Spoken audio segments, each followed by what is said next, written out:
Merci Jeroen, c'est aussi un plaisir de se retrouver ici dans ce bel endroit pour cette réunion bien organisée et de vous retrouver également. Cet Eurogroupe était notre première occasion de faire le point sur plusieurs sujets. Je me contenterai d'en évoquer trois rapidement. D'abord le programme grec. Nous n'avions pas parlé depuis juillet.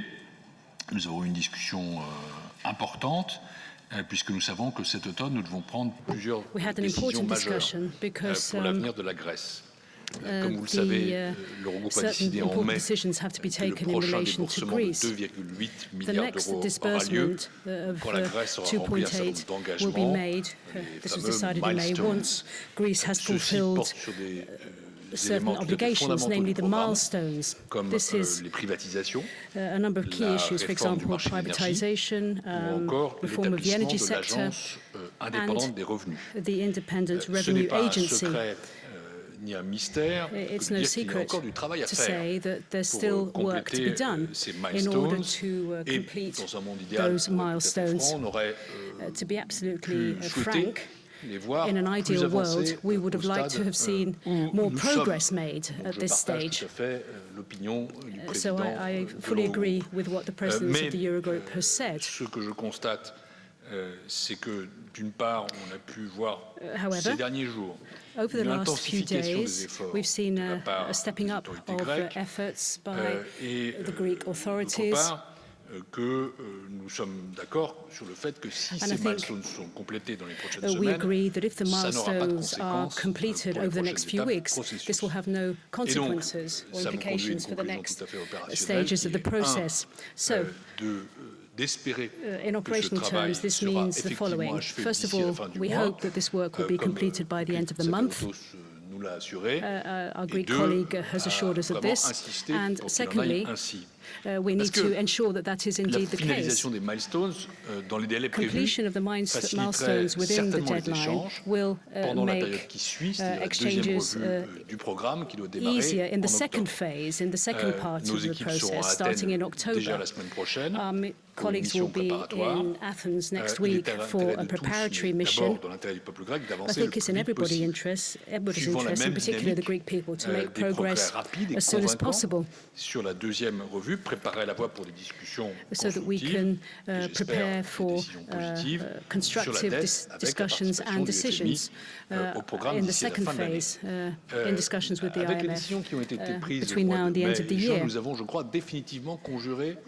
Decisions were taken in May and June, and I think we've managed to dispel the idea of a Brexit, but I think there is work to be done to make this into a success story, a full success story. By that I mean a process that's been completed and allows Greece to once again enter a period of growth. And this, of course, is what we hope to achieve with completion of the milestones. I remain optimistic, but we are very demanding, of course, in the Commission. My second point, very briefly, in a similar vein to what Jeroen was saying, relates to the DBPs.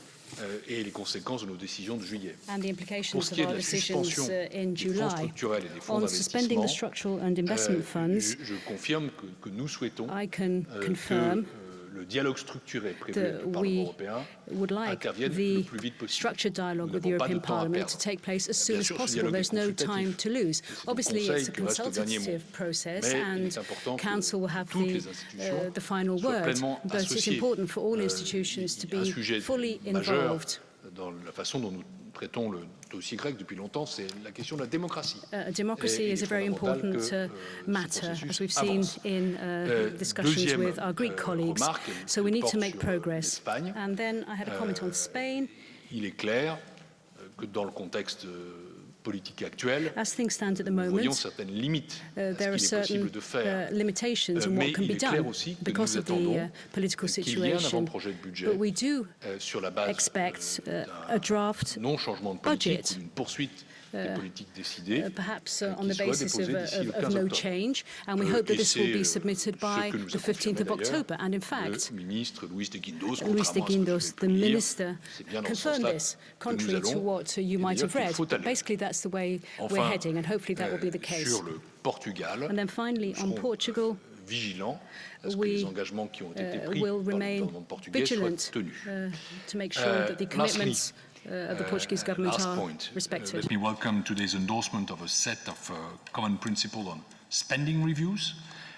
These exercises are a crucial and even more widely used tool for rationalizing expenditure in a considered and intelligent way. Today, a little over half of euro area countries are carrying out some form of spending review or have announced their intention to do so. This is certainly a promise, but there is clearly a significant room for improvement.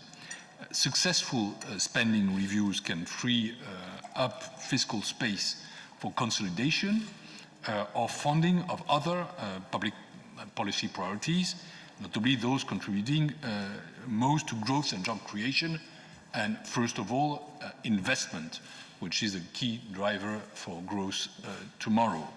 The principles adopted today will provide, I think, a common reference to further work, including peer reviews as a means to share and learn from national experiences, and some were presented by colleagues. The Commission, of course, stands ready to contribute to this work, and I insist on the fact that the quality of public expenditure in those days, when we have reached a good degree of fiscal consolidation, not yet full, the quality of public expenditure is as important, if not more important, than the quantity of those expenditures.